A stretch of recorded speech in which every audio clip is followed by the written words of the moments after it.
Escúchame. Cierra tus ojos pronto. Alguien está en la ventana o llamando a la puerta. O quizás no. Se oyen ruidos en casa. ¿Escuchaste? ¿Hay alguien a tu lado? La silenciosa noche todo lo esconde.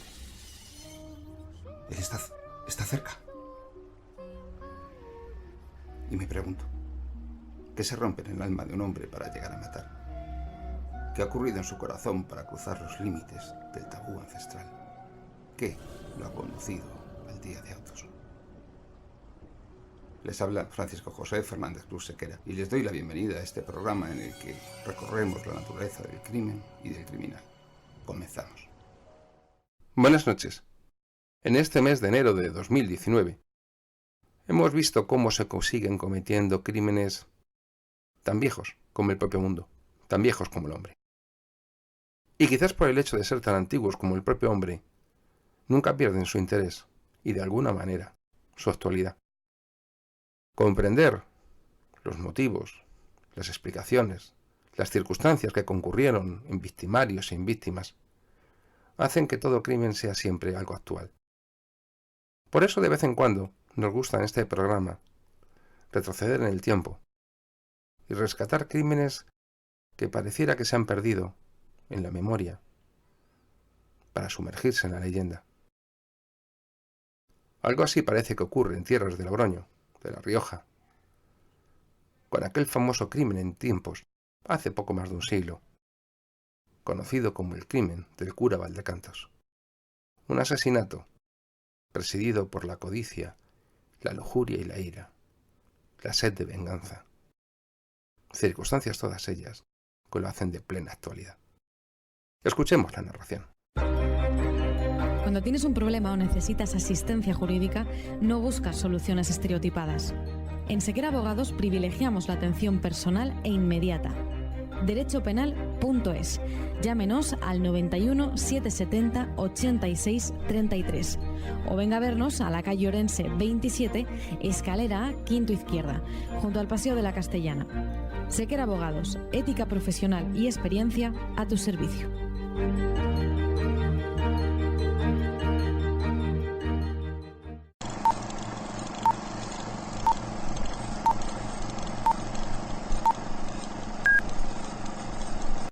Torre de Cameros está situado en la cuenca del río Leza, comarca del Camero Viejo, en la provincia de Logroño. La primera aparición de la localidad en documentos históricos data de 1366, pero la electricidad, y con ella la modernidad, no llegó al pueblo hasta el año 2006, y en la actualidad cuenta con no más de 10 vecinos. Cuenta la historia que era hacia 1897, hace poco más de un siglo, cuando a este lugar recóndito y dejado de la mano de Dios, llegó un nuevo presbítero que respondía al nombre de don Victoriano Valdecantos Ruiz Zorrilla, hijo de Francisco, ya fallecido, y de Rosalía Ruiz Zorrilla, de 71 años, prima carnal del eminente revolucionario Manuel Ruiz Zorrilla, que se instaló en el pueblo en compañía de su madre y de su hermana, cuya gracia era Nicolasa. Tenía el santo varón 32 años. Era natural de Yanguas, en la provincia de Soria.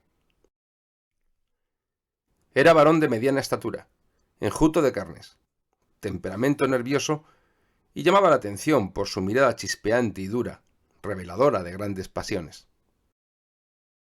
Estaba el domicilio del cura, situado cerca del de Juliana Martínez, que era también el de su hija Cayetana, que pronto entablaron amistad con la hermana del sacerdote. Juliana Martínez, madre de Cayetana, forzaba las complacencias de su hija con el cura, con el deliberado ánimo de explotar su cariño, haciendo que su hija se mostrara excesivamente amable con él, llegando muchas veces a besarlo y prodigarle tiernas caricias, aunque sin pasar a mayores. A lo largo de los 7 años siguientes, En muchas ocasiones, por encargo de su madre, iba Cayetana a casa del cura, y otras le hacía señales con pañuelos desde el balcón para que pasara a don Victoriano a verla. Cayetana era una mujer habilidosa y no carente de cierta ilustración, y pronto se dio cuenta que podía beneficiarse mucho de la compañía del cura, lo que hacía que estuviese continuamente en la casa del clérigo. Aquel trato cotidiano dio lugar a que don Victoriano diera paso a un amor sacrílego que crecía continuamente, sin que casi nadie fuese capaz de sospechar hasta dónde habían llegado los sentimientos del sacerdote, y mucho menos se pudiera vislumbrar a su trágico final. Así llegaron, madre e hija, a sacarle muchos regalos y a influir en su ánimo para que despachara de su casa a su madre, doña Rosalía, y a su hermana Nicolasa. Llegadas las cosas a este punto, trató de seducir a la joven Cayetana para llevársela de ama de gobierno, y le propuso que se casara con determinado joven consentidor de las relaciones entre ambos, a lo que se opusieron la muchacha y su madre, ya que trataban de casarla con el joven Martín Martínez, con quien Cayetana se había mostrado desenvuelta, por lo que rompieron relaciones con el cura, a la vista de sus otros planes, irritando con su decisión al presbítero, que comenzó a abrigar en su mente la siniestra idea de matar a la chica. La tarde del 1 de septiembre de 1902, tras percatarse de que faltaba vino en la casa, Cayetana se ofreció para desplazarse a San Román de Cameros para comprarlo y regresar por la tarde, al tiempo que aprovechaba para recoger una hoz que había llevado al herrero para reparar. A la 1:30 de la tarde, salió Cayetana de camino con una caballería y un pellejo de vino vacío. El cura, que había tenido noticia del viaje, inmediatamente se armó de un revólver y de una navaja de afeitar, dirigiéndose seguidamente a la dehesa de San Román u Hoyo del Espinar, poblada de árboles y maleza, donde se ocultó para que nadie se apercibiera de su presencia. Allí ató la navaja con un pañuelo para que no se cerrara al hacer uso de ella, y esperó la llegada de Cayetana, abrigando en su pecho la idea de venganza. Más tarde, cuando llegó la víctima montada en la caballería, le salió al encuentro sonriente con objeto de tranquilizar a la muchacha, diciéndole que se apeara de la bestia, pues tenía que hablar con ella solas, y cuando apenas habían dado juntos unos pocos pasos, se abalanzó irado sobre ella, asestándole un golpe de navaja en el cuello, tiempo que decía: «Ahora vas a pagar todas tus ingratitudes y engaños». La muchacha, aterrorizada, y obedeciendo a su natural instinto de conservación, trató de apoderarse del arma, pero inútilmente, porque el cura Valdecantos, dando un fuerte tirón, se desasió de la víctima y continuó asestándole golpes de navaja en el cuello, produciéndole varias lesiones, una de ellas de 14 centímetros que seccionó las partes blandas y la yugular izquierda, la carótida, la tráquea y el esófago, llegando hasta la tercera vértebra cervical, causándole la muerte instantánea.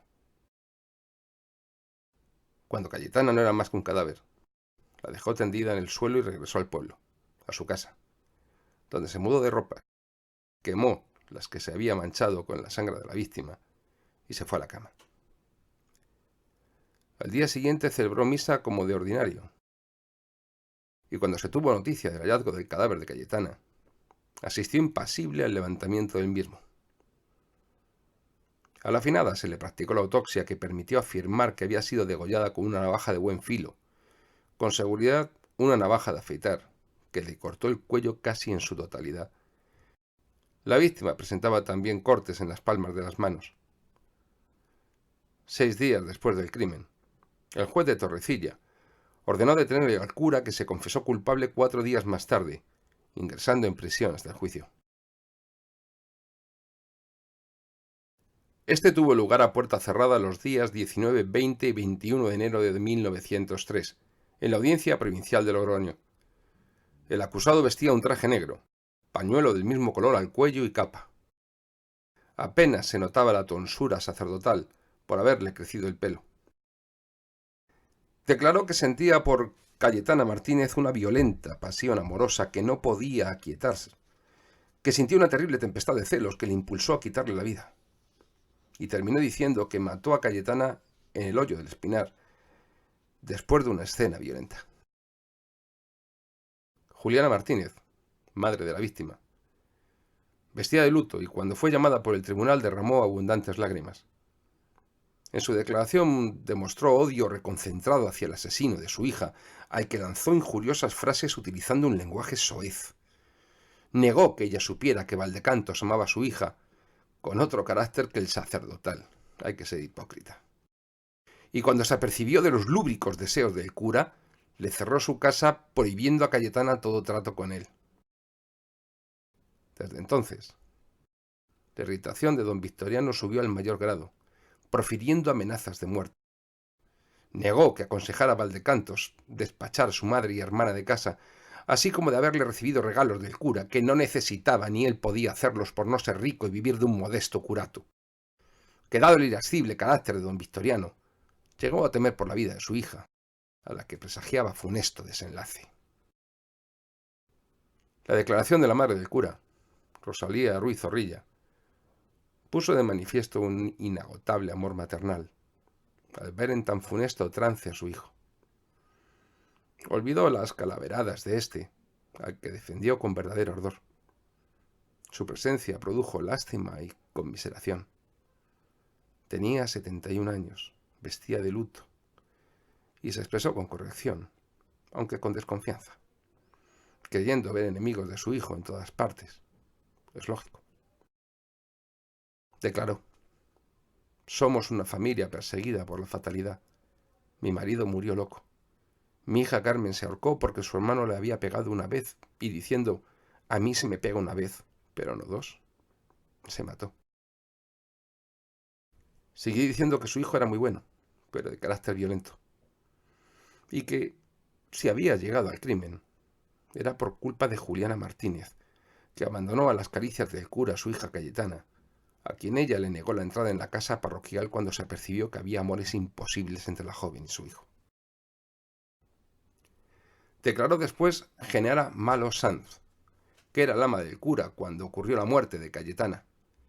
Era esta sirvienta una agraciada y simpática joven de 24 años, natural también de Yanguas, huérfana de padre y de madre, y sirvienta en distintas casas y pueblos desde los 9 años de edad. Manifestó sentir verdadero afecto por el cura, de quien habló muy bien y por cuya suerte se interesó. Cuando ocurrió el crimen, fue detenida por el juzgado de Torrecilla, estando presa 30 y tantos días. Echaba la culpa de lo ocurrido a la madre de Cayetana, Juliana Martínez, que trataba de engañar al amo para sacarle dinero y regalos.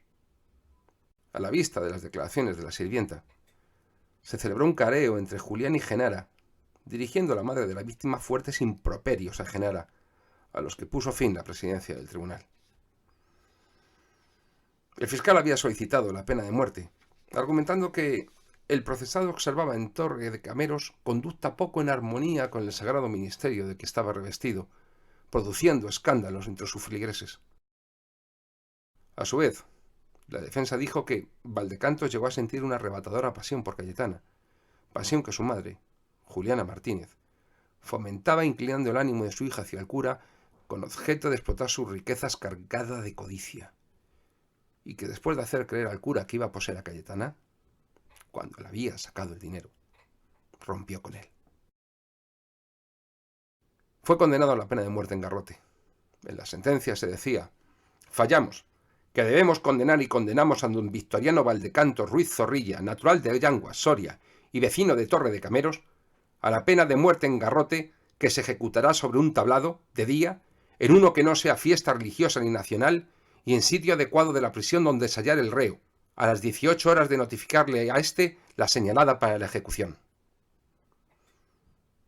Seguía diciendo la sentencia que si fuese indultado, debería ser con una inhabilitación absoluta y perpetua, pago de costas y todos los sacramentos que en las sentencias se imponen al reo.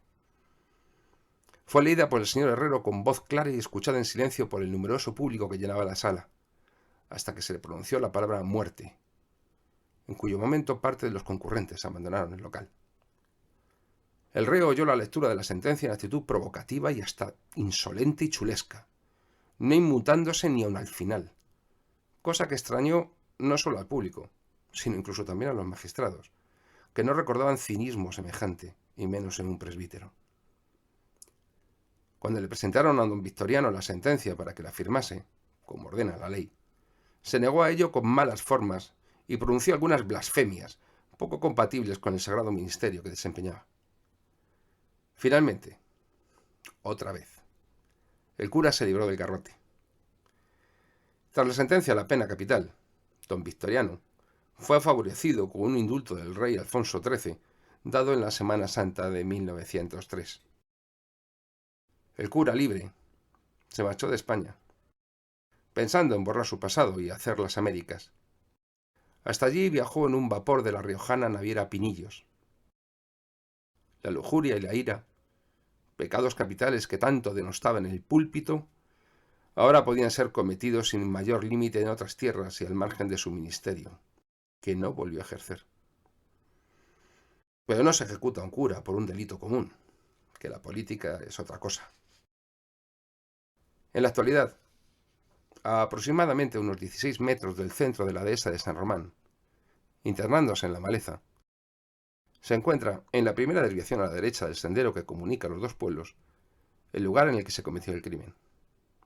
Allí encontramos un mojón sobre un tocón de roble, llamado Roble de la Cayetana, que recuerda el horroroso crimen del cura Valdecantos de la Torre, cometido en este punto de la dehesa de San Román. El auténtico roble que lo recordaba estaba donde está hoy el mojón, ya que lo talaron porque se secó, e hicieron la cruz en otro para guardar memoria del crimen, y que nunca se olvidase al cura de Valdecantos. Contar con la mejor asistencia jurídica es una garantía para tener una vida más tranquila y segura. Si su pareja se rompe, necesita velar por sus derechos y su patrimonio y el de sus seres queridos. Desde Sequera Abogados ponemos a su disposición un despacho jurídico con verdaderos especialistas en el derecho de familia. Profesionales altamente cualificados en divorcios que prestan un completo servicio de asesoramiento y defensa legal.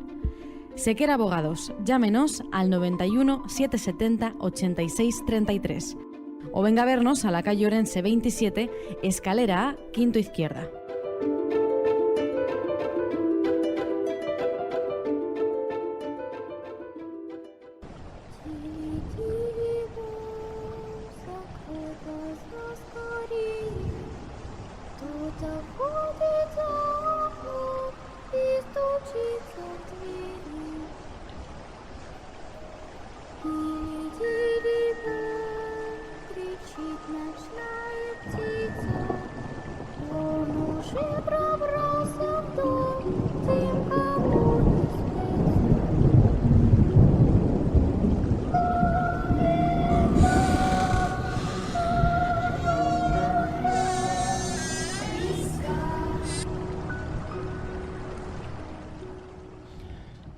Bueno, pues ya estamos un programa más aquí, de vuelta de la publicidad, con el equipo del Día de Autos, para analizar un crimen que una vez más nos va a costar que cualquier día no tengamos un disgusto, nos digan algo, porque estamos últimamente con los curas que no paramos.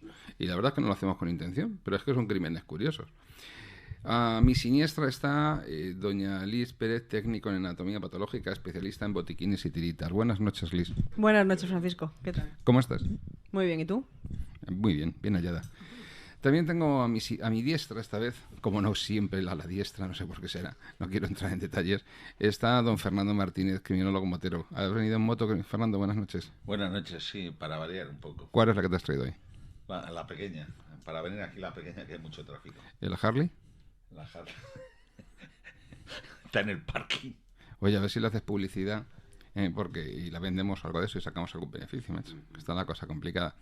Don Jorge García Vergara, letrado, colaborador del programa y abogado de cabecera. Buenas noches, Jorge. Buenas noches, y algo que solo sabemos tú y yo por nuestro trato diario, esta incubación de gripe que me está O sea, matando. por este maltrato diario que me das. Y luego tenemos a nuestro gloria de las letras españolas del siglo XXI, a nuestro prócer ilustre, don Marcos López Herrador, que a modo de un antiguo senador romano viene aquí para regalarnos con su presencia todo su conocimiento y sabiduría. Muy buenas noches, don Marcos. Buenas noches, queridos amigos. Los elogios, hoy no nos lo ha dicho, pero siempre lo dice, son muy merecidos, indiscutiblemente merecidos. O sea, que quede claro, porque como no lo dice él, lo digo yo. Lo ha dicho un hombre. Eso. Por cierto, teníamos un libro escrito tú y yo, ¿no? Sí, señor. ¿Cómo Yo se llamaba? creo que los elogios vienen por ahí. Como tenemos un libro recién salido a la venta, escrito por ambos, ¿Estamos? Así me pondera para que ustedes lo compren. Hombre, no, tonto no soy. ¿Cómo se llamaba el libro? El libro se llama Crímenes de Cine. Crímenes de cine. ¿Y es porque el libro es de cine? ¿Porque hemos hecho un cine Porque con el libro es maravilloso, es estupendo, es ¿Qué divertidísimo, cuenta? entretenido, está lleno de datos. Pues hemos elegido unos casos que son muy sonados y que han sido llevados a la pantalla. O sea, que son 12 crímenes con peli.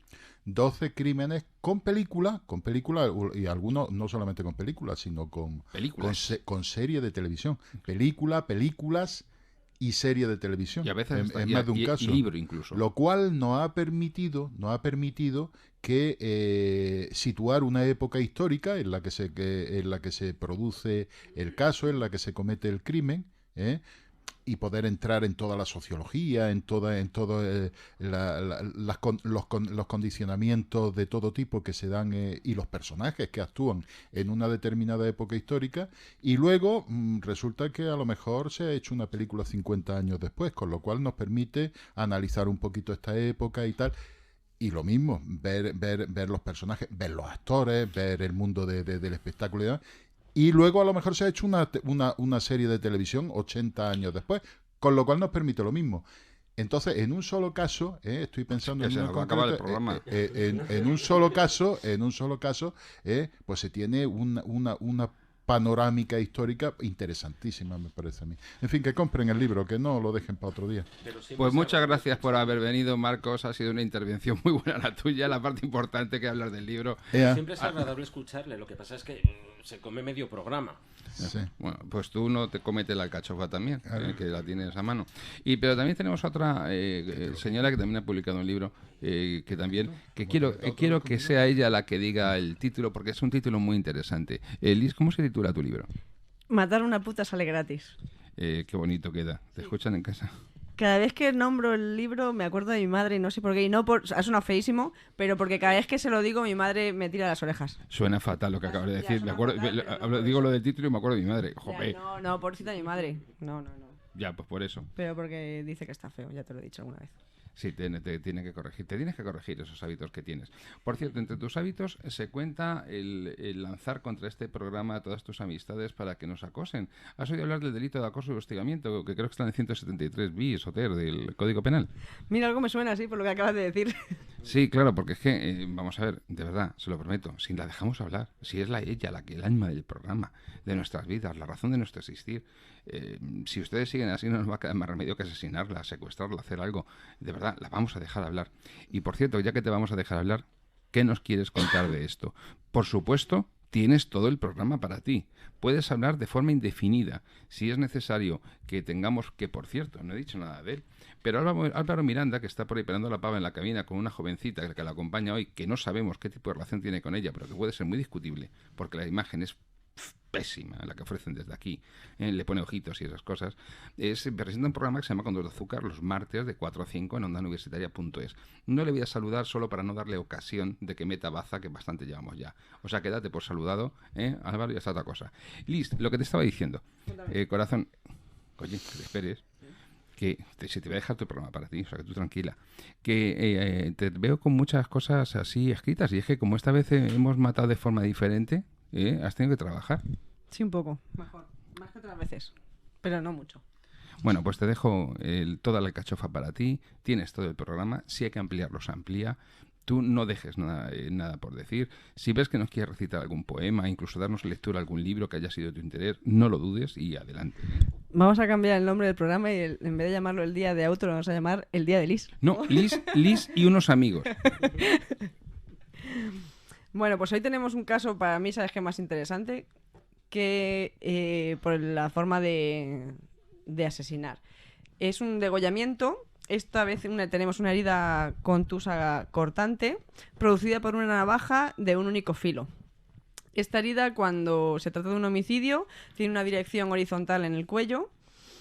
Por norma general, este tipo de violencia suele seccionar la tráquea, ya que es un órgano que está muy expuesto en el cuello. Nos lo encontramos justo en la parte anterior, que no la podemos palpar con la mano. Otros órganos afectados van a ser las arterias carótidas, que están la arteria carótida y la vena yugular, que ambos vasos están a los laterales del cuello. Son órganos muy importantes que llevan y recogen sangre de la cabeza y del cerebro. La parte central, como hemos dicho, se encuentra la tráquea, que es un órgano respiratorio, y justo por detrás de esta está el esófago, que es un órgano digestivo. En el caso de Cayetana se seccionan los dos, tanto la tráquea como el esófago, y luego la siguiente estructura que nos encontramos ya por detrás del esófago es la columna vertebral, que ahí le ayuda al cuchillo también para hacer tope y para tener mayor fuerza para hacer sección. Y ahí se queda el corte. Puede que nos encontremos con alguna herida en algún ligamento, en el ligamento longitudinal anterior, que es un ligamento que recorre toda la columna en su parte anterior, pero no llega a seccionar la columna. Luego, este tipo de agresiones se suelen producir con el agresor por detrás, y la herida se hace del lado del cuello opuesto a la mano que empuña el arma. Es decir, si el agresor se encuentra por detrás de la víctima y es diestro, la herida empieza de izquierda a derecha en la víctima, y si es zurdo, al revés, de derecha a izquierda.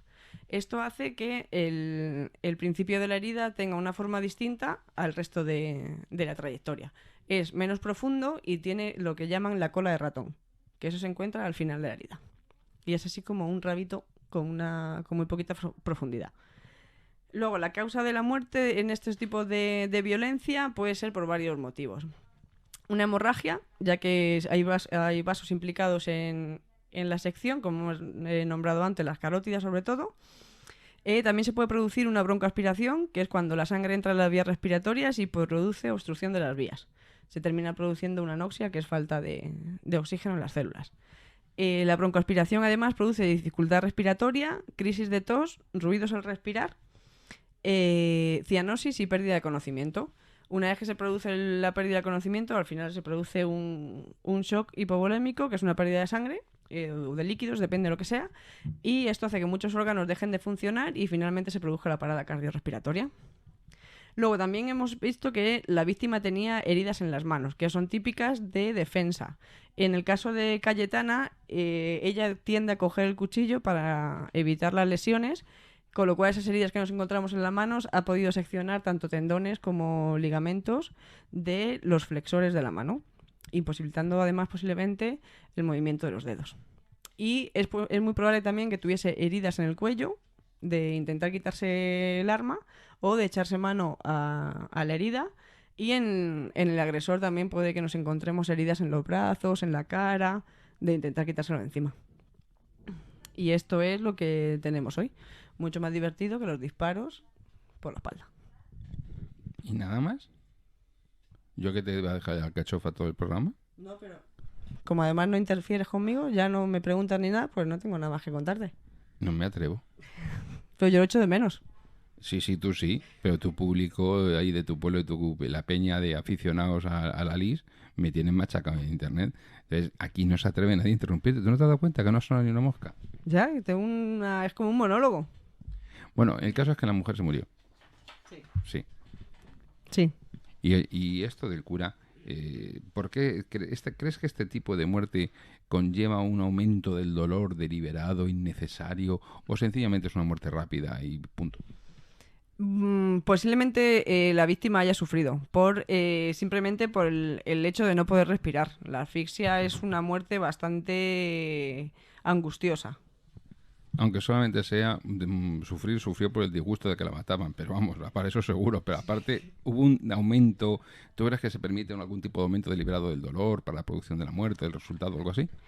Yo creo que más que dolor es el hecho de no poder respirar. Tampoco te puedo decir qué se siente, porque no ha pasado nada. Yo sí que es verdad que he tenido crisis de asma. Si quieres probamos ahora en el momento. No, que te estoy viendo las intenciones y veo cara de ayudarte a alguno. Agarrarte el pescuezo después de lo que nos vienes haciendo una semana tras otra, sabes lo que cuesta, ¿no? Sí, o sea, nada. Y además soy pequeña. Pero yo, por ejemplo, lo que te comentaba, he tenido crisis de asma y es muy angustioso el no poder respirar. Pero dolor como tal no tienes. Pero yo imagino que ha tenido que ser una muerte muy desagradable. Sí. Bueno, pues ahora tenemos a nuestro querido criminólogo que, como siempre, que como su afición es la fotografía, en lugar de estar a lo que tiene que estar con los papeles y la alcachofa, está con una cámara haciéndole fotos aquí hasta los botones de la mesa. Veo que tienes ahí 3 o 4 folios con un montón de notas en boli. no me atrevo a decirte nada. Tú hazte con la alcachofa, es toda tuya, y lárganos por esa boquita todo lo que tienes ahí escrito. Pues buenas noches de nuevo. Vamos a ver, es un caso de asesinato con alevosía y premeditación. La alevosía la podemos observar porque hay varios cortes en el cuello, lo que provoca su muerte casi directa entre sufrimientos. Ella se defiende y ello se ve por los cortes en las manos, que es de suponer que pondría las manos para evitar los cortes, y por eso tiene los cortes en las manos. La premeditación lo podemos ver porque él busca un paraje inhóspito en medio del bosque para perpetrar el asesinato y para ocultar el cuerpo. Él porta un revólver y una navaja de afeitar. El revólver no lo usa, pero la navaja de afeitar, como sabemos, las navajas antiguas se cierran. Él lo prepara con un pañuelo que lo ata para que no se cierre la navaja, lógicamente no cortarse, y poderla emplear como arma ofensiva. ¿Causas? Pues la causa está claro, son unos celos enfermizos y una pasión obsesiva por la víctima, que esto era alimentada por la misma víctima y la madre, que alentaban sus esperanzas a cambio de favores, regalos y explotar las riquezas del señor cura. ¿Tanto como riqueza?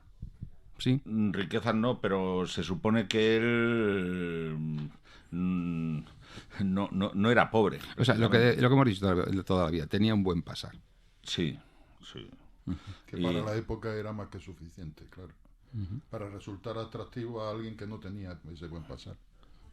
Hasta el punto de explotar a la hija.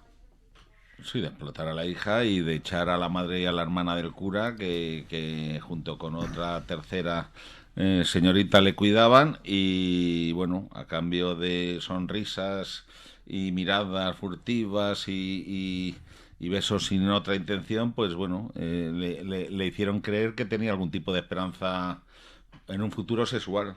Pero ¿solo generaron una expectativa o tú crees realmente que ese mostrarse desenvuelta que se decía en la época de Cayetana era algo más? ¿Se concretó de alguna manera? Hombre, no llegaron a mayores, pero... A eso me refería. ¿Llegaron a mayores? Yo creo que no, pero lo que pasa es que en esos tiempos, lógicamente, estamos hablando de principios del siglo XX, pues las coqueterías, ella iba a casa de él cada 2 por 3, ella le hacía señas desde su casa para que viniera a verlo, supongo tomarían el típico café y estarían horas hablando, y claro, el roce hace el cariño intenta hacer el roce, y como no había roce, pues poco a poco se iba desesperando. Luego la regenta. Luego se enteró de que la querían casar con otro, y yo creo que eso fue parte del detonante, y como él dijo que quería venganza y que, bueno, supongo le diría en su día que no sería para otro y todas estas cosas, pero que eso no se llega a contar. La maté porque era mía.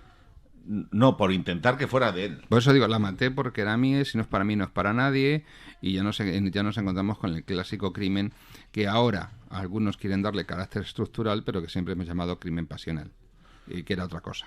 Sí, bueno, y sigue, por favor, para resumir, pues bueno, en 1903 fue declarado culpable y sentenciado a muerte por garrote, y se libró a última hora por un indulto de Alfonso XIII en la misma Semana Santa de 1903. Entonces se cree que cogió un barco para las Américas y se fue allí.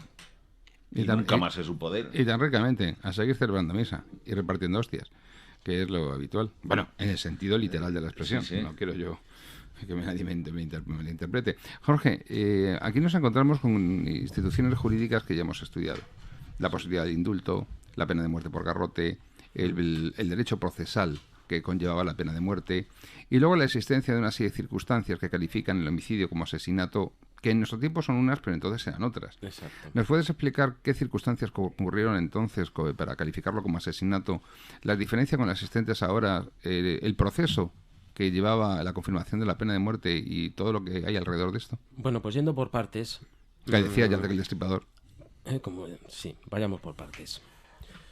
El público que va siguiendo nuestro programa, quizá alguno de ellos se haya extrañado de que tras la lectura que ha realizado perfectamente Fernando de los hechos, alegase que había... ¿Fernando ha leído los hechos?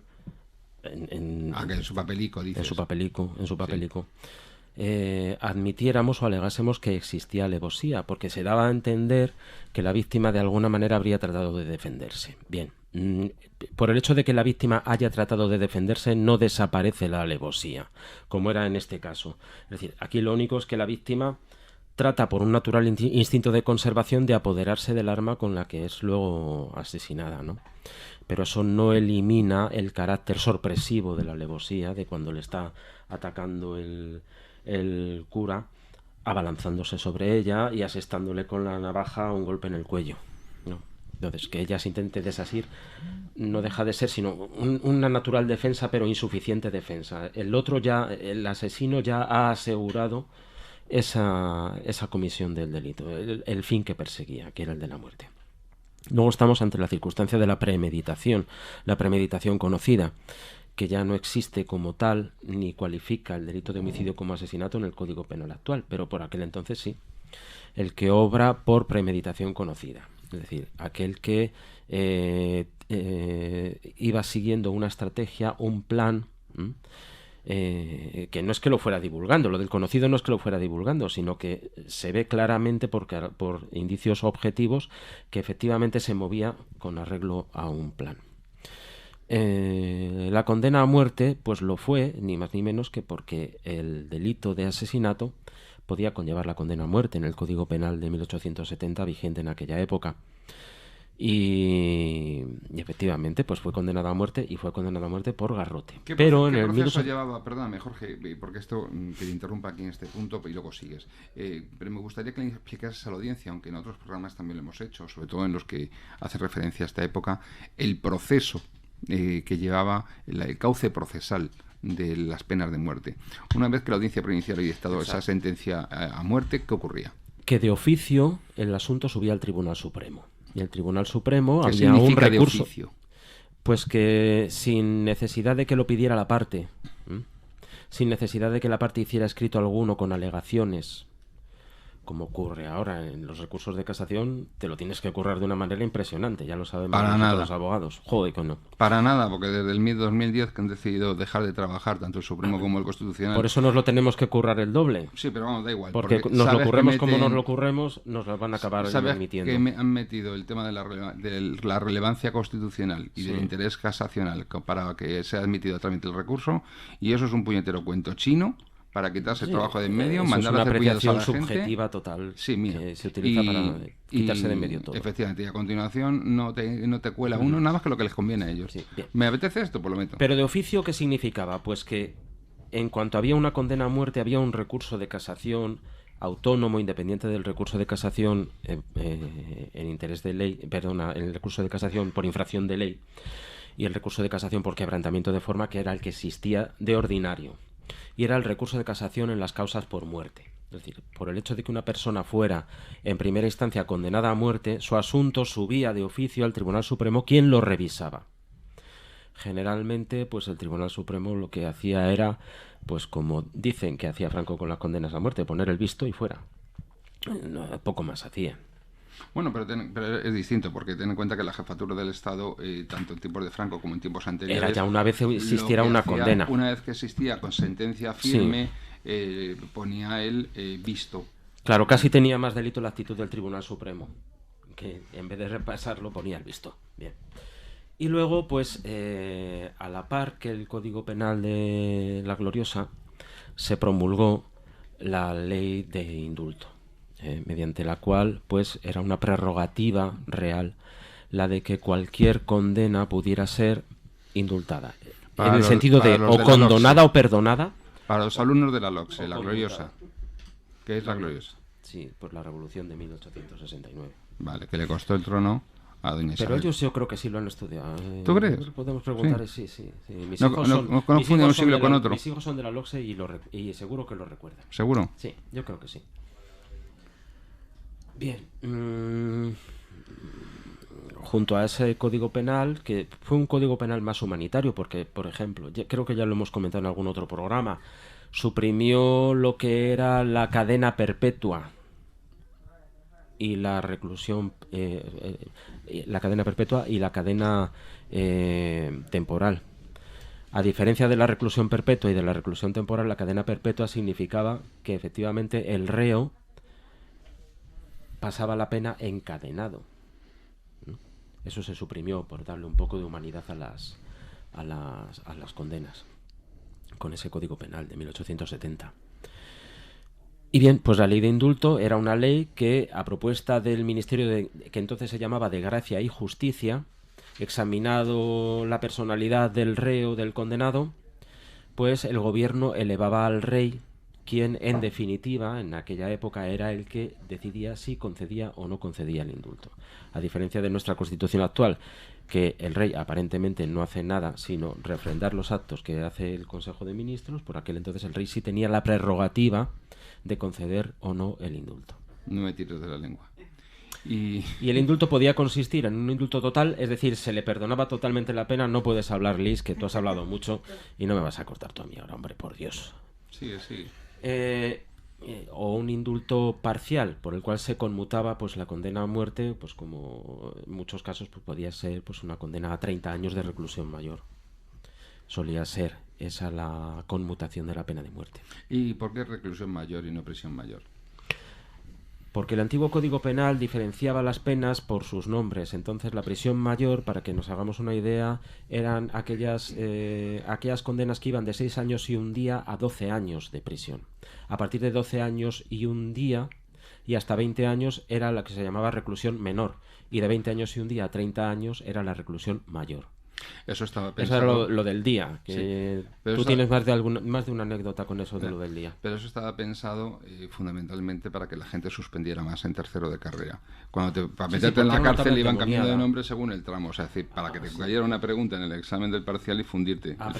Tratar de aprenderse eso era endemoniado. Coñazo. O sea, es peor que los psicotécnicos de los exámenes de bomberos. Una pesadez, pero sí. Increíble. Era pesadísima aprenderse aquello de los tramos y además no valía para nada, porque al fin y al cabo, ¿qué era? Porque te llaman para la cárcel. Sí, en el fondo los tramos era lo único que no nos aprendíamos. Nos aprendíamos la denominación de las penas y el tipo que No, y los tramos también. A mí me lo preguntaron. Vale, muy bien. Pero los tramos eran lo que te mirabas ya al final porque confiabas en que no iba a salir. Y al final va y salía. Sí. Pero bueno. Te la ponía en la segunda pregunta para quitarte así el espíritu así de tirón. Era como en derecho romano la litis contestatio. Sí, viva el derecho romano. Que al esclavo manu mite y al esclavo mite manu, que decíamos. Sí, efectivamente. Era un viejo dicho de los estudiantes de Derecho, qué peligro. Y bueno, Jorge, en este caso nos encontramos con el indulto. Sí.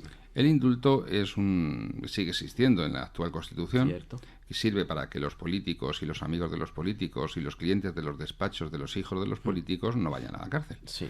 Entonces, explícanos un poquito qué es. Bueno, pues el indulto, conforme a la ley de 1870, que a pesar de ser ley de 1870 y que debiera haberse modificado ya, porque ya estamos, ya han pasado unos añitos, pues era una prerrogativa. Es decir, yo puedo dar el indulto a quien quiera, que esté condenado. ¿No está motivado? En sus inicios no tenía por qué estar motivado, pero a raíz de escandalosos indultos que fueron concedidos, el último indulto que fue concedido en tiempos del gobierno de José Luis Rodríguez Zapatero, de un prestigioso banquero, que no tuvo ningún tipo de motivación, el Tribunal Supremo tomó cartas en el asunto y entonces ya dijo, vamos a ver, miren ustedes, una cosa es lo que diga una ley de 1870 y otra es que las leyes se deben interpretar con arreglo a la realidad social del tiempo en que deben ser empleadas.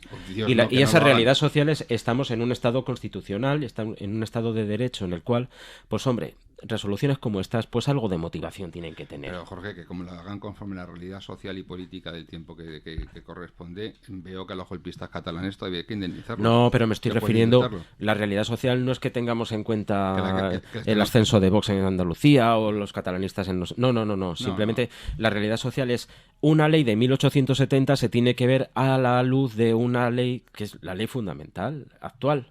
Eso es. La que tenemos y no tenemos más remedio que aguantar, que es la Constitución de 1978. Entonces, con arreglo a esa ley en el cual nos está hablando de una serie de principios y de garantías de todos los procedimientos, no se concebía el que el indulto se concediese así porque sí, sin ningún tipo de motivación. Algo de motivación tiene que tener. Y ese juicio crítico acerca de la motivación, sí, el Tribunal Supremo se ha irrogado para sí su revisión. Por eso es mucho mejor, en lugar de confiarse al indulto, es mejor elegir los jueces de la Sala Segunda para que tú decides qué juez te juzga. ¿Qué pasa? Eres político y para eso mandas. Leche. Sí, y al presidente de la sala, al presidente del Tribunal Supremo y Consejo General del Poder Judicial. Sí, señor. Pues este, pues Y mañana- estamos detrás de él. Hoy estás de juez, luego mañana te pones de político, luego te hacen ministro de defensa, como Margarita Robles, luego vuelves para allá para el Constitucional, y oye, y vengan días y vayan ollas, y que no me tosan, ¿eh? Que eso, que para qué. Marcos, haciendo méritos, que estoy seguro que vas a decir alguna barbaridad, fijo, o con todas tus sabiduría y tus formas, pero estoy convencido que alguna cosa me vas a decir del cura Rijoso y de la regenta. ¿Quieres dejar de toser, Jorge? Estoy griposo, Francisco. Ya lo he dicho al principio, lo que me justifica todo. Bueno, vale. Íbamos diciendo. Pues hay dos asuntos que a mí me llaman la atención, más allá del mero trámite de matar y del primer plano del crimen. Estos dos asuntos que creo que se plantean aquí de fondo, son, por un lado, el celibato. Veréis que es un asunto de fondo. Y luego el de la inmunidad de la Iglesia y de sus miembros. Es decir, el no sometimiento de la Iglesia al poder civil por encima de toda normativa y de todo. ¿La inmunidad o la impunidad? Eso he pesado la palabra, eso he pesado qué palabra decir. Y he decidido inmunidad porque impunidad es no pena, no imposición de la pena. Inmunidad es estar un poco por encima. Permíteme que te explique por qué yo discrepo del uso de la palabra. Y eso que tú también eres jurista. Porque la inmunidad implica la posibilidad de la existencia de una inmunidad legalmente prevista. Sin embargo, la impunidad es que sin amparo ninguno, sin justificación legal ninguna, tú llegas y estás más allá de la ley. Claro, cuando tú te encuentras con que existe, por ejemplo, un rey emérito que le hacen un birlibirloque para garantizarle la inmunidad, pues oye, hay un fundamento legal. Eso es más bien impunidad, fíjate. Sí, pero ahí tienes una ley que dice que ese señor pues, de su capa ha hecho un sayo y aquí no pasa nada. Pero cuando tú tienes un señor que aun sin pretexto ni excusa ni fundamento legal alguno no sufre la consecuencia de la ley, ante lo que nos encontramos no es ante la inmunidad, sino ante la impunidad. Entiendo que el matiz que tú aplicas es técnico-jurídico, sí, que como tú muy bien has dicho, yo conozco bien, pero yo le estoy dando otro matiz, estoy dando un matiz mucho más amplio. Por eso he elegido, quizás erróneamente, quizás no sea acertado, pero por eso he elegido la palabra inmunidad y he tenido en cuenta la palabra impunidad. Me refiero en cualquier caso al interés de la Iglesia de estar siempre por encima y como poco al margen del poder civil y del poder del Estado, de cualquier Estado.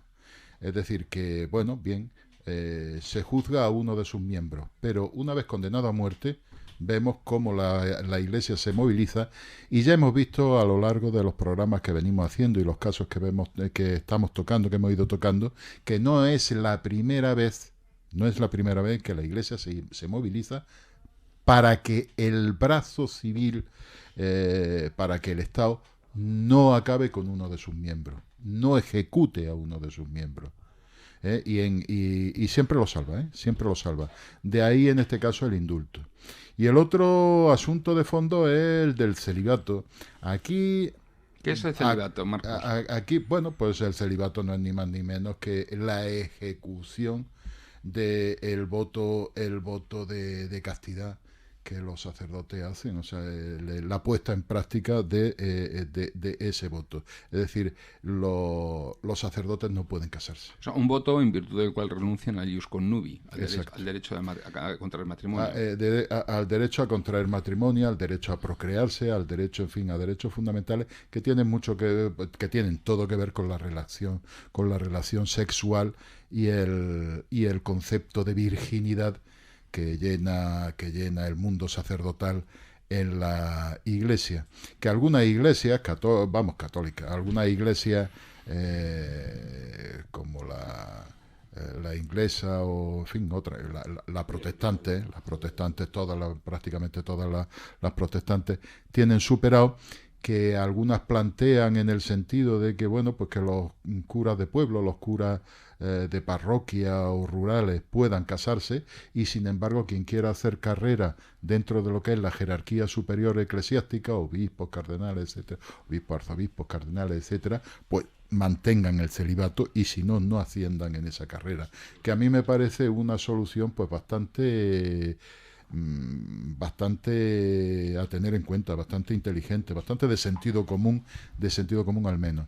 ¿Qué ocurre? Que pues que el celibato, sobre todo en el mundo rural, todos sabemos, quienes hayamos conocido algo ese mundo, y sobre todo en épocas muy anteriores, que el celibato era una cosa que se cumplía solamente de palabra, o solamente como imagen. Todos sabemos que de puertas para adentro todos los curas tenían una señora que le asistía y que le ayudaba, la barragana, y a la que se llamaba barragana, y que era la que hacía de su mujer.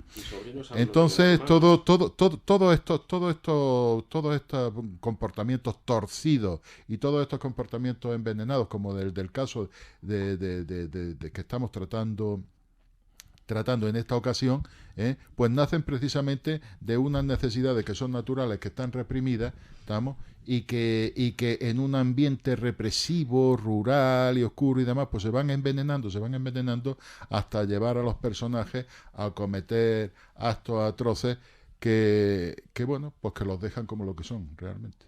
Tú que eres novelista, hemos visto como ya tuvimos un crimen en el programa, que fue el asesinato del primer obispo de Madrid.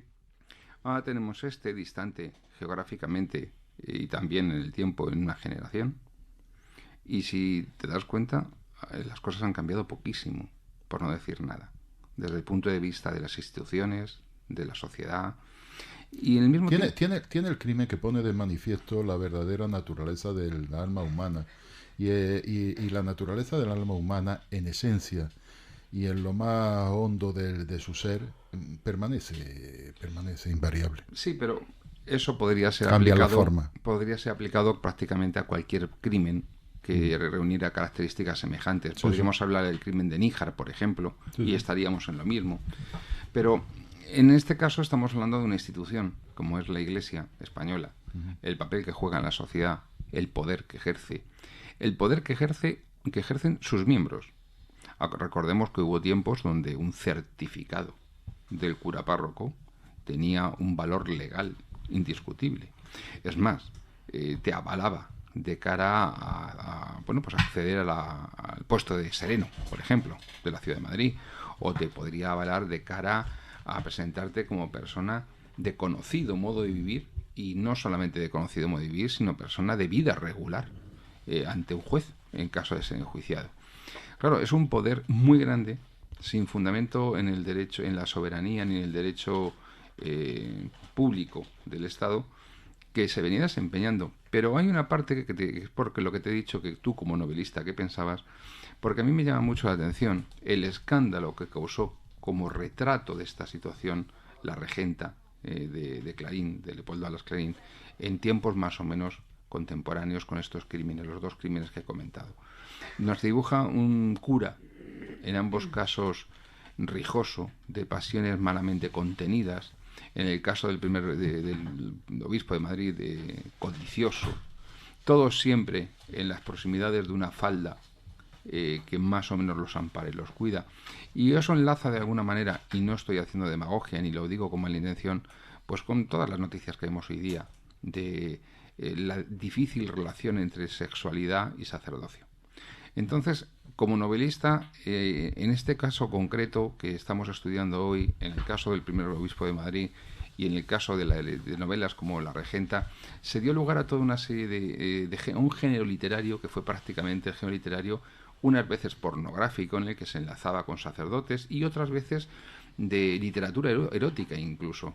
¿Crees que en este triángulo de poder, de sexo, de pasiones contenidas, de alma humana, la literatura ha cumplido un papel solamente contemplativo, de reflejo de una realidad, o ha tendido a exagerar, o ha tendido a minorar, o qué función ha cumplido la literatura con relación a toda esta cuestión? Yo creo que la literatura ha cumplido el papel de rompehielo, es decir, de abrir camino a algo que está subyacente en la sociedad, algo contradictorio y crítico en la sociedad, que está socavado, que está disimulado, que está oculto, y lo que hace la literatura es ponerlo a flote, sacarlo a la luz, ponerlo en evidencia, hacer que se hable de ello y hacer que se sea consciente de los problemas que plantea. Han nombrado a la regenta, y la regenta está dentro de una época y está en un movimiento que no se da solamente en España. Es muy significativo la regenta en España, pero también es muy significativo Madame Bovary en Francia, y es muy significativo Ana Karenina en Rusia. Y en los tres, fijaros bien, si bien en el caso de España es significativo y es muy controvertido el papel de la Iglesia, del sacerdote, de ese tabú, de tocar ese tabú del celibato y el sacerdote, en realidad, bueno, es que se corresponde precisamente con el catolicismo tan cerrado y tan... ¿Catolicismo o cristianismo en general? Porque el caso de Ana Karenina, por ejemplo, estamos hablando de la Iglesia ortodoxa. En España, que es a lo que me estoy refiriendo en este momento en España, me refiero al catolicismo. Sí. Por eso el protagonista es muy natural que sea un sacerdote, sí, claro, ¿no? Y claro, y en el sacerdote que plantee el problema y que ponga, en fin, o sea, que cree ese shock, ¿no? Ese shock con lo sacro y con el sagrado celibato y demás. Pero fíjate, lo que hay entre la regenta, Madame Bovary y Caterina, es poner en evidencia la situación de la mujer y sacar a flote a la mujer como sujeto de pasiones sexuales. Siempre de hombres privilegiados, con poder. Siempre de hombres, claro, siempre en relación con hombres con poder. En el caso de Ana Karenina, el poder de la belleza, la seducción. Ay, qué duda cabe de ese golfo que es el seductor en Ana Karenina. En el caso de Madame Bovary, no se trata ya tanto del poder como de la necesidad que tiene Madame Bovary de salir de ese entorno aburrido, cerrado, oscuro, que la atrapa. Otro detalle, también hay una concepción que se desliza aquí en esa literatura, que es la concepción como mujer culpable.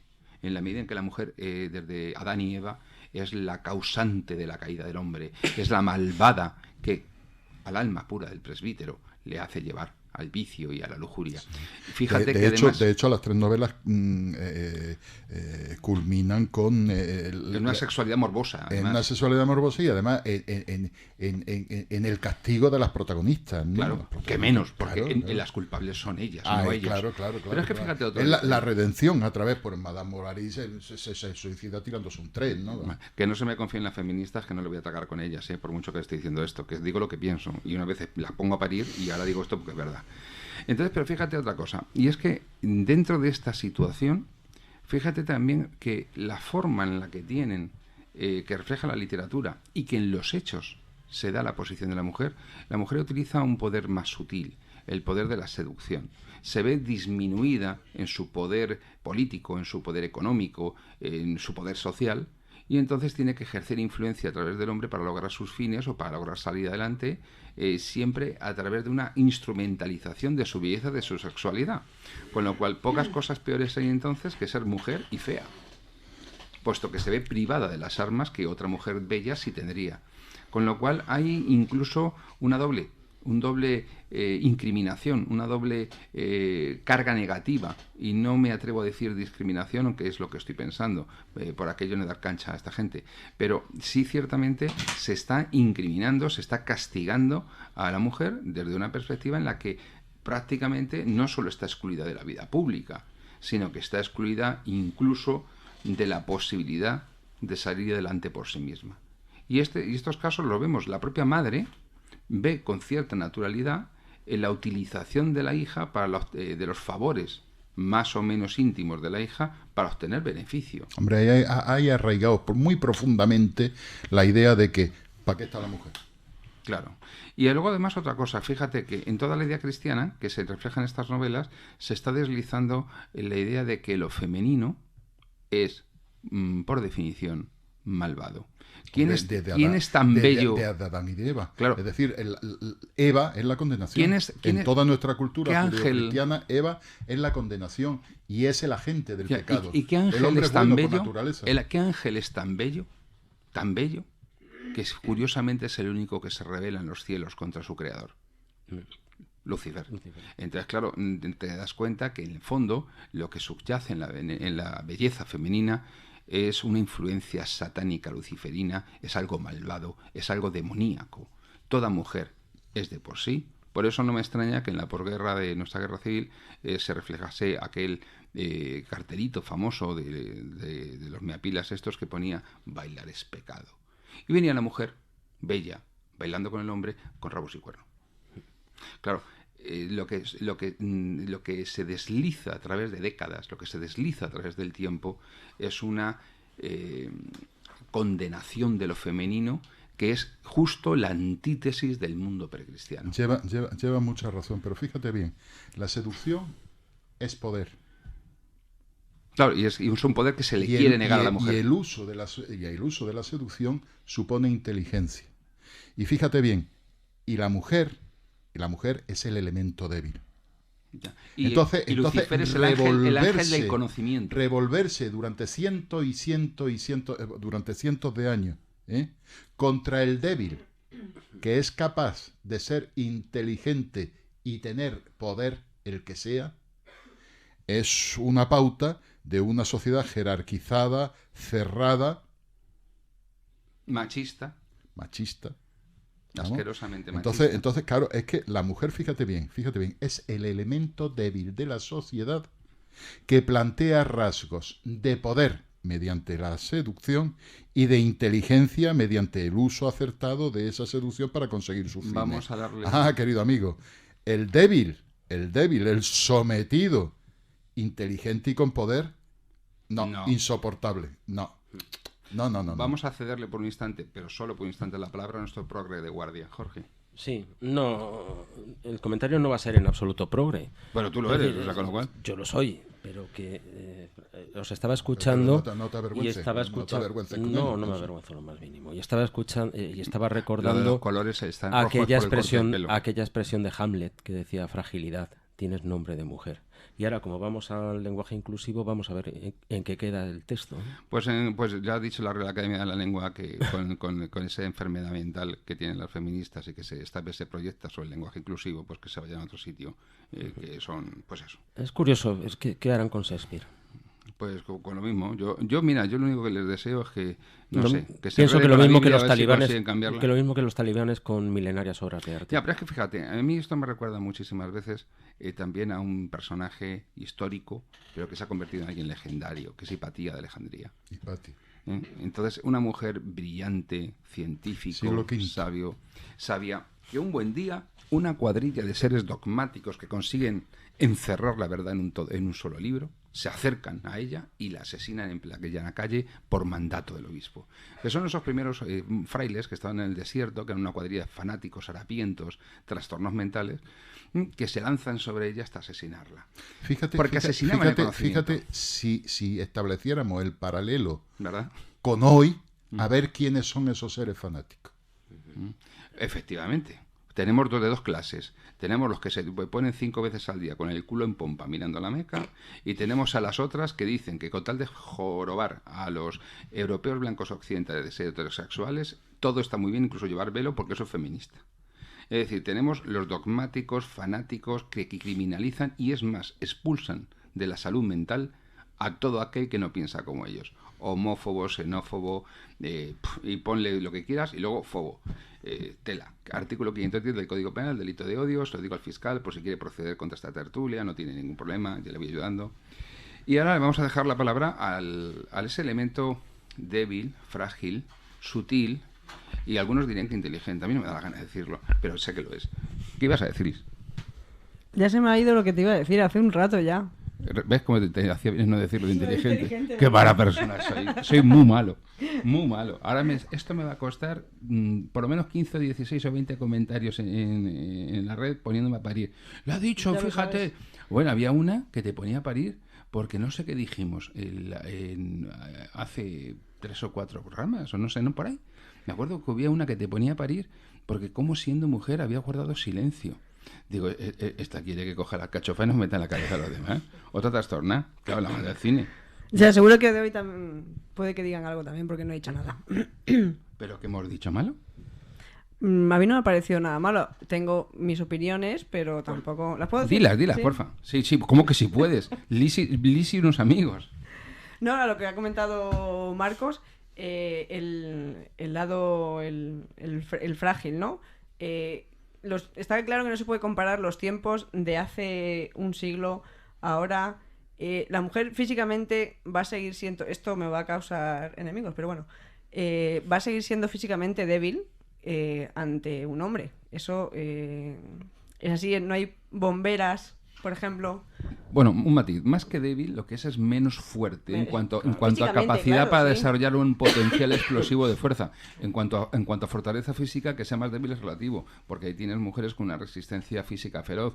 Yo no he visto muchos hombres parir, me imagino que no debe ser muy divertido, bueno, yo no eso tengo no. una gana. Por lo tanto, lo de que la mujer es más débil físicamente, no. Sencillamente tiene menor potencial, menor fuerza, menor capacidad. Es capaz de levantar menos kilos, cosa que Es solo lo- sirve para levantar kilos. Efectivamente. Quiero decir, claro. es que no sirve nada más que para levantar más Bueno, pero kilos. es que por encima O de- para cazar o para ir a la guerra. Ahí está, Fuera de ahí eso, está, fuera. la mujer, decir que la mujer Pero- es más pero débil ma- físicamente no es cierto. Pero más fuerte, No, mira. a ver quién psicológicamente es capaz de aguantar más. A ver quién es Eso- capaz de... No, incluso físicamente. Tú ponte a medir la potencia cardíaca de una mujer encinta con un electro y a un hombre. Y luego hablamos. O sea, que es que el concepto de físico no solo puede ir referido al tamaño del músculo, a su desarrollo y a su potencial explosivo del músculo. Es decir, evidentemente, un hombre medio va a levantar más peso que una mujer media en la halterofilia o va a ser capaz de golpear con más fuerza a otra persona, pero ese es exclusivamente el aspecto en el que el hombre tiene una superioridad física en tamaño, volumen y envergadura, pero nada más. Pero es que nos empeñamos en la dicotomía hombre-mujer y nos olvidamos del vizcaíno. Es decir, el vizcaíno levanta mucho más peso que un hombre. De hecho, en mi puesto... Dime, Sigue, dime. sigue. No, que me vas a interrumpir. No, yo voy a interrumpir, No. me estoy remando al cachafa para estar aquí amenazante, nada más. De hecho, mi puesto de trabajo, por ejemplo, es un puesto muy machista. Hay muy pocas mujeres en un puesto de, cada vez por suerte hay más, pero es un puesto en el que gobierna el hombre. Y a mí muchas veces he tenido compañeros que me han mirado como cómo eres capaz de mover tú sola un cuerpo de 150 kilos. A lo mejor, pues hay veces que no es cuestión de fuerza, sino de maña, con De lo maña, cual ah. no nos hace falta tampoco. Y a día de hoy hay instrumentos, hay material que podemos usar para, en ciertos trabajos, estar a la misma altura. Sí, no obstante, yo sigo siendo de la opinión de que hay profesiones que, en mi opinión, no están ni pensadas ni son útiles para la mujer. Ejemplo, el tercio de don Juan de Austria II de la Legión. Perdón, el segundo es el Duque de Alba. Es decir, no tiene sentido. Hay profesiones, hay cosas que no tienen sentido, como tampoco yo me imagino, por mucho que digan, a un tipo trabajando en un jardín de infancia. ¿Por qué? Porque la sensibilidad y el instinto maternal que tiene una mujer no lo tiene un hombre. No me quiero perder con esto. Ya hemos dado motivos como para que nos insulten suficientemente. Ahora lo que yo quiero es devolver los insultos cuando proceda y despediros. O sea que déjame ir al cachofa, que has terminado. Doña Liz Pérez, ha sido un placer tenerte aquí a mi siniestra. No me abraces. Que no por ello siniestra, ¿no? Estás Yo digo. a mi siniestra. Pero no por ello Aunque yo... vengas de negro. Sí, ¿no? Llena de tatuajes y tachuelas, te sigo queriendo. O sea que muchísimas gracias por venir. Eres una joya del Nilo. Bueno. Y me encanta tenerte aquí, abraza. a Es mí, un placer siempre. venir. ¿Verdad? Lo sabes. Dos bocas te voy a dar un día. Fíjate. Eso, despídete, diles adiós. Buenas noches a toda la audiencia. Y hasta el próximo programa. Y hasta la próxima. Y que compren el libro. La noche de autos. No. Y... Dilo, el otro. Dilo. Matar una puta sale gratis. Cómo me gusta oírtelo. Sí, también tenemos aquí a mi diestra, que le hemos dejado hablar mucho hoy, porque ha traído 4 folios y se los ha salido enteritos, que es don Fernando, nuestro criminólogo motero, don Fernando Martínez García. Muchísimas gracias por venir y te esperamos en el próximo programa con la misma devoción y la misma fe. 2 apuntes. Yo considero que... Muchas Claro, gracias por porque decir. El sexo débil es el hombre, no la mujer.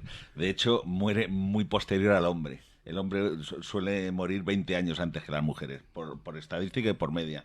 Y segundo, estabais hablando antes de luciferinos, para nada. En todo caso, demoníaco. Luciferino, la mujer comparada, para nada. Sí, es el ser más perfecto, el que trae la luz y tal. Sí, pero y no estamos hablando del sibilino, malo y tal, y ni satánico. Hay que distinguir Satán de Lucifer. Los cristianos siempre han asociado a la pero mujer. Es que hay que hablar con propiedad, y Satán es una cosa, Lucifer es otra y los demonios es otra. La mujer la puedes comparar con los demonios, ni con Satán ni con Lucifer. Pero ya eso para otro programa. Pues para otro programa lo dejo, pero precisamente por eso la diferencia entre satánico y luciferino precisamente consiste hoy día entre las sectas que lo siguen, en que mientras que los satánicos sí creen en un diablo como un dios personal y en una corte que lo acompaña, los luciferinos no lo hacen, sino que lo creen como concepto y camino de luz y conocimiento. Y en la medida en que es así, está perfectamente empleado y con toda propiedad la expresión luciferina y satánica. Gracias por venir, Fernando. Don Jorge García Vergada, abogado de cabecera de este programa. Don Fernando que se chinche, que no lo más. Muchísimas gracias por vuestra comprensión. Sí, porque no has parado de toser. Porque no he parado de toser. Muchas gracias. Bueno, hay más aquí en la mesa, ¿eh? No es aquí, vais empatados 2-2, o sea que... Y don Marcos López Herrador, muchísimas gracias por venir. Había un libro que había que comprar que era Crímenes. Sí, Crímenes de cine. Muchísimas gracias. Pero Sin no falta. es el único... Para Navidad es perfecto para regalar. Pero no es el único libro que hay que comprar. También tenemos Si les dieron garrote, que lo ha escrito doña María...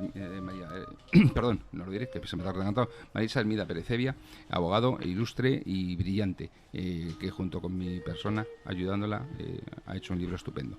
Y nada más, agradecerles que nos hayan escuchado, recordarles que nos pueden seguir en iVoox, en Facebook, en YouTube, que hay una pestañita azul en iVoox, donde contribuyen con 2,95 al mes y nos da para pagar la cachofa que se nos ha roto, que cuesta 132 euros. O sea que me hagan el favor de coger y darle al botoncito azul y aportar sus 2,95 todos los meses para que este programa por lo menos no nos cueste dinero. Y agradecerles, como no, en todo caso, aunque no nos aporten los 2,95 euros, que nos hayan escuchado y esperar que lo hagan en el próximo programa. Ya saben, como siempre les digo, les deseo unas buenas noches y les habló su amigo Francisco José Fernández Cruz Sequera. Hasta el próximo programa.